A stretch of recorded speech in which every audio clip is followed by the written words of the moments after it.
দিন অতীতক মনত পেলাই আমি শান্ত হৈ থকা নাই, অতীতক স্মৰণ কৰি মানে কৰিবলগীয়া হ'ল। এইকাৰণে পুৰাণত ইত্যেব ন সাধু সৰ্বম ইত্যেব ন সাধু সৰ্বম।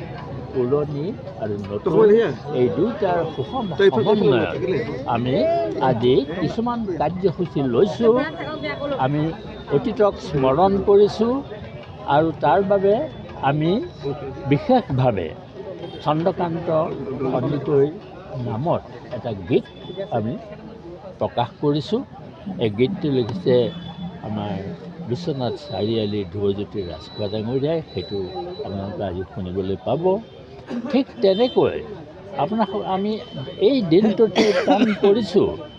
ইতিমধ্যে অসমৰ বিভিন্ন ঠাইত বাতৰি কাকতত অসম বুৰঞ্জী অসম্পূৰ্ণ বুলি নানা ধৰণৰ বাতৰি ওলাইছে।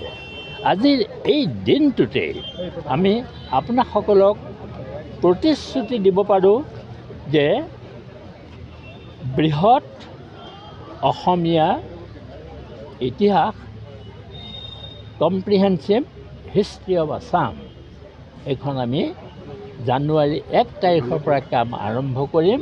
পূৰা 10 মাহৰ ভিতৰত এই কম্প্ৰিহেনচিভ হিষ্ট্ৰী অৱ আছাম এই গ্ৰন্থখন আমি প্ৰকাশ কৰিম। আৰু আজিয়ে আমি এটা ঘোষণা কৰিবলৈ পাই লাভ কৰিছোঁ পৰম আনন্দ।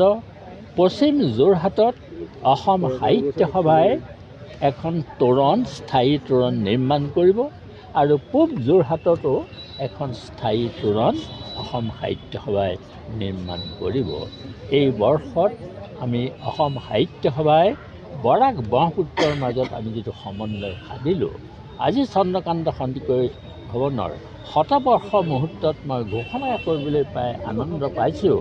শিলচৰ, হাইলাকান্দি আৰু শ্ৰীভূমিত চন্দ্ৰকান্ত সন্দিকৈৰ 3টা ভৱন, এইটো আৰ্হিতে 3টা ভৱন নিৰ্মাণ হ'ব এই 2026 বৰ্ষৰ ভিতৰতে।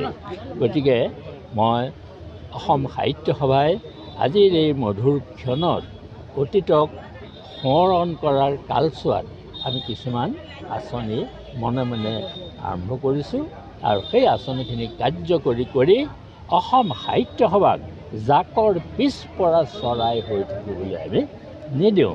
সেইকাৰণে আৰু এটা কথা মই আপোনাসকলক কৈছোঁ, সামাজিক মাধ্যমক বাদ দি আজি জগতখন বিভিন্ন খা খবৰ পোৱাটো সম্ভৱ নহয়। সেইকাৰণে সামাজিক মাধ্যমত বহুতো সাহিত্য, উৎকৃষ্ট সাহিত্য ৰচনা হৈছে। আপোনাসকলে শুনি সন্তোষ পাব যে সামাজিক মাধ্যমৰ সাহিত্য বুলি গল্প, উপন্যাস আৰু প্ৰবন্ধৰ 3টা সংকলন আমি 2026 চনৰ ভিতৰতে প্ৰকাশ কৰিম। এনেধৰণৰ অসংখ্য কাৰ্যসূচী আছে। সময়ত আপোনাসকলক নিমন্ত্ৰণ কৰি মই জনাম।